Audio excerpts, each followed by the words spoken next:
Hi, this is Amy from Rain Studios, and today I'm going to show how to wire wrap a briolette. Here I've got several examples.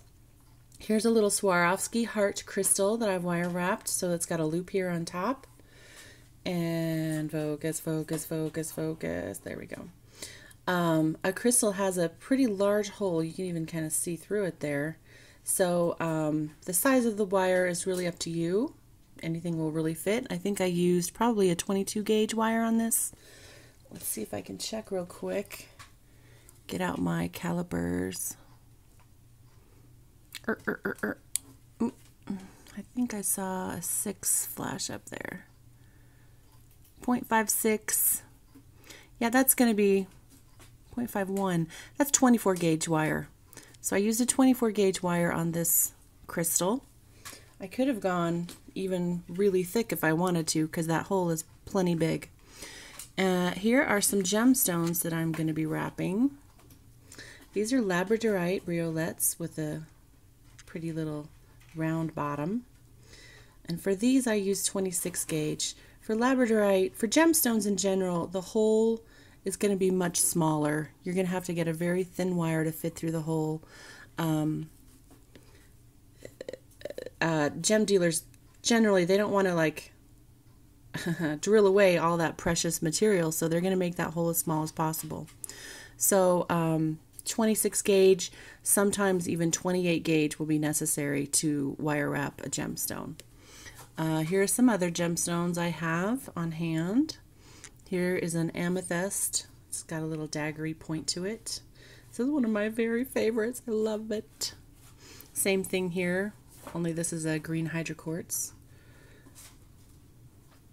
I like to just really wrap it a lot to give, and especially for these, I was going for kind of like the Christmas ornament look for these. Those little pointy lights, those old-fashioned pointy lights. I love those lights. So I made these into earrings, and I also made them into some pendants. So, and you can also do it for bigger stones too. This is a lemon quartz. And I've oxidized the wire and then polished it away to reveal the shine of the silver. And finally, here's a biggie, this beautiful thing, pink topaz. Ooh, you can even like see things through it. That's kind of cool. So pretty. So same thing, I just use a much longer length of wire to wrap this bigger stone. Alrighty, let's get to it. I'm going to do these labradorite. I like to think of them as little teardrops. Alright, or raindrops. I love labradorite because it's got this beautiful, it's called chatoyancy. It's got this shine inside that'll come through. There we go, you can really see it there. Blue or green, oh, so pretty. So pretty, look at that. Oh, I love them, I love them, I love, love, love, love. Every time I go to a gem show, I always come back with more labradorite. All right, to make a wrapped loop, you're going to need a pair of round nose pliers. That's round. It tapers down to a point at the end. On both sides it's the same. Sometimes you can see there's an old Sharpie mark on these pliers. Sometimes I'll mark the spot where I'm making the loop so that I can make uniform loops every time. More or less though, I usually just try and remember. And you know, it's easy to kind of adjust. I'll also need a pair of chain nose pliers. And I always keep my bent nose pliers on hand in case I want them also. And definitely going to need some wire snips. These are my ultra flush cutters, yay. Okay, oh, and we're going to need wire. I'm going to be using 26 gauge wire, sterling silver, and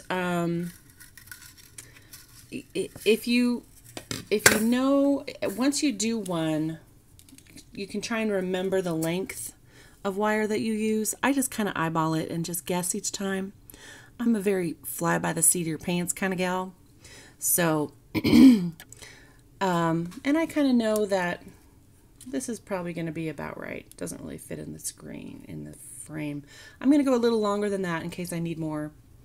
And then I'm just going to bend this like that. Excuse me. Going to bend that, and then I'm just going to measure the wire and snip it off where it's even, right there. Even. Snippers.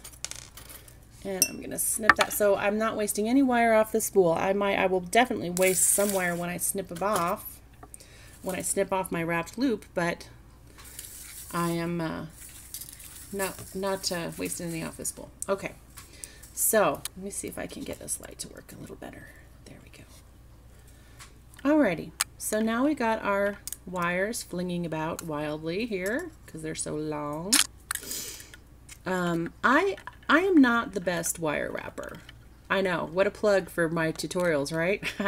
So a general way to do this is to keep one of these wires short, make a loop down here by the stone, and then just wrap the other wire around. I find this is really difficult. It's a pain in the butt for me. I don't like doing it. And I always manage to mess it up. It looks weird. I just don't like it. So what I like to do is I like to just make a double loop here at the top. You can see how that's double. I feel like that makes it stronger for whatever this is connecting to, and it's a lot easier for me to accomplish. So let's get going. So it's already kind of crossing at a certain point here. I'm going to pick a spot close to the stone and make sure it's going up straight, and then I'm just going to pinch it like that. And then keeping that clamped in my pliers, I'm going to push the wire away from me like that to make a 90-degree bend. And see, also those wires are kind of far apart. I want them to be close together. Okay. So there's my bend. I'm going to take this out of my little clampy thingy, and I'm going to reach for my round nose pliers. And if I wanted to know, how big is this loop? See, if I make this loop right at the end of these pliers, it's going to be a really small loop. If I could get it to focus. There we go. But if I went over here, it would be a really small loop. But if I went closer to the jaws of these pliers, it's going to be a big loop. So if I wanted to remember where on these pliers I did, I could just slip that on there and say, okay, that's about a little, it's close to the middle, but a little closer to the jaws. And I could use that as like a frame of reference. I might want to mark that, but as I said, flying by my seat of my pants kind of gal, not going to bother. So here we go. I'm going to put this right about there. Let's get this situated. So I want the wires to be towards me. I'm going to put them right where I measured, right about there. I'm going to try and squish them together like that. Make sure this gemstone is level in the back here. And then I'm just going to push the wire over like that. Push them over. I'm going to make sure they don't cross. There we go. I pushed it over. And now it's making a little crook. That's what I want. What I don't want is these wires down here to come apart. All right, so then I go down. Now here's the part where I keep these pliers clamped closed the whole time for this part. Now I'm going to, see, I want to make sure the wires coming off the gemstone go straight to the loop and then wrap around to make a little eye. Okay, now I grab both my wires and I'm going to just start wrapping. Wrapping. And I'm going to try and keep them together as close as I can. And I'm really pulling this wire tight. I don't want any loose wraps. Let's see if I can get it to focus. Wrapping.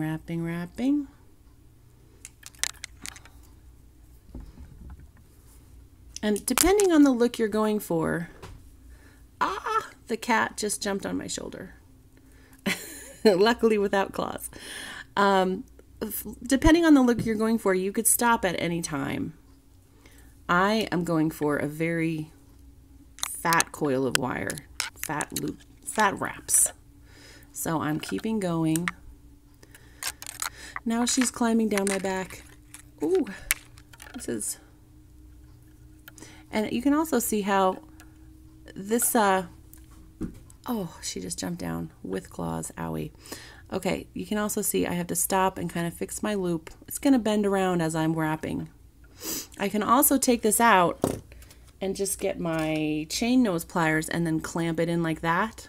But sometimes it squishes. I like how these kind of go together. Well, we can try it.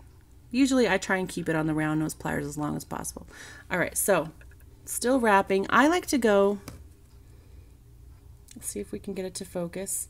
See, you can see where that wire is coming out of the stone. I like to go down far enough to at least cover that up. That's my own little, I'm going back to my round nose. I like those better. Get them in there, clamp it down.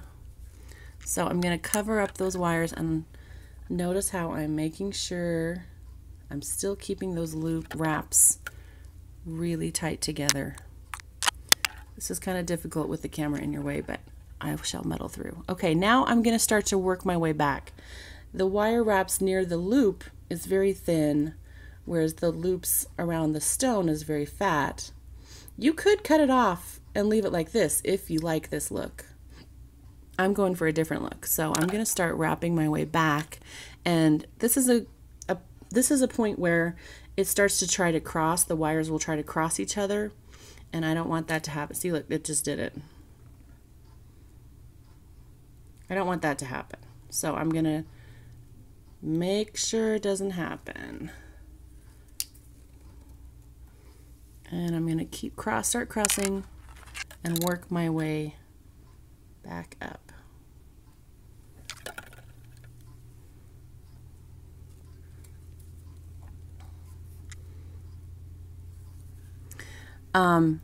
This is one of these skills that really just practice. The more you practice, the easier it gets. I was really not a very good wire wrapper. Well, I wouldn't say I am now, but I'm better than I was. And it's just practice. Get a big spool of copper wire and just practice, and then snip it off. All right, I've made my way all the way back up to the top. And if I was in question, I'm going to look at the one I'm trying to match here. I still need some more wraps on this one. So I'm going to work my way back down. And it's really up to you, you know. If you want to snip it off there, go ahead. I want a nice big coil of wire at the top there. It's the look I'm going for. And if you feel like your wrapping is messy, you know, sometimes messy looks good. I would say just make sure your wraps are consistent with, you know, if you have a whole bunch of gemstones, as long as they're consistent. If they're consistently messy, great. If they're consistently perfect, great. You know, just make sure they're consistent, and that solves a lot of problems. I did not go down all the way because it's already kind of the right thickness down there. I stopped and I started. I'm now going to start wrapping back up. And this is going to be my last wrap. So since this is my last wrap, I'm being even more careful to really pull this tight as I wrap. See if we can get it to focus. I hear my kitten. She's going to jump up on my shoulders again and scare the crap out of me. Okay, so now we're up at the top. I'm wrapping this. This is my last loop. I'm going to really pull that baby tight. Taking it off of there. Now this is the part that I really don't like. So let's look at this loop. It looks very nice. I like that. That looks good to me. It's a lot of looping. That's kind of the look I've been going for. Okay, so now I'm going to snip this extra wire off, and you see why I put extra on there, because you really need that to grab onto as you're wrapping it around. Oh, my camera's going. You need it to grab onto. You really need that to grab onto as you're wrapping it around the stone. So a little extra is always good. And you definitely need extra in case you run out before you're like the look of it. Okay, so now I'm going to snip this off right about there. And now I'm taking my pliers.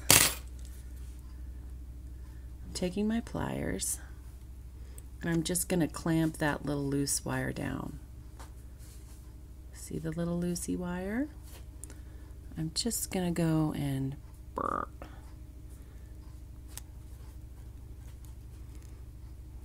There we go. If you have a pair of wire crimping pliers, I have these kind of left over from when I did some wire beads on a string, and they can be kind of nice just to kind of shape that little last tail of wire into a round shape. Alright, and that is it. Just got a little more shaping to do on this last little bit.